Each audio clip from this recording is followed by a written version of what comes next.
جیسا کہ آپ جانتے ہیں کہ دعا مانگتے وقت اللہ تعالیٰ کی حمد و ثنا کے بعد درود شریف پڑھنا دعا کی قبولیت کا سبب ہوتا ہے، کیونکہ ایک دفعہ درود شریف پڑھنے سے 10 رحمتیں آتی ہیں۔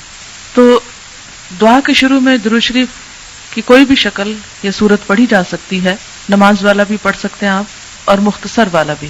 نماز والا چونکہ آپ کو پہلے سے آتا تھا، اس لیے یہاں میں نے ایک بہت مختصر قسم کا تحریر کیا تھا تاکہ آپ اسے سہولت سے یاد کر لیں اور اس کو زیادہ دفعہ بھی آپ اس کا ورد کر سکتے ہیں۔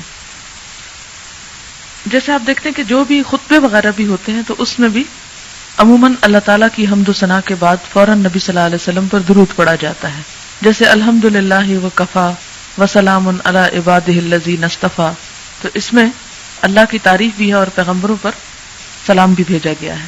اسی طرح یہاں پر بھی تو اس کو میں پڑھتی ہوں اور آپ اسے دہرا لیں، پھر ہم آگے چلتے ہیں۔ اللہم صلی علی محمد وبارک وسلم۔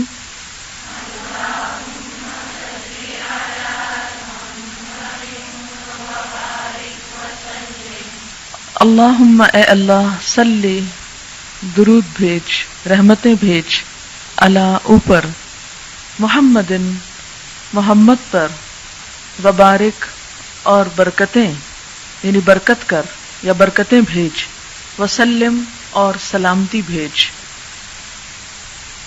اللہم صلی علی محمد وبارک وسلم۔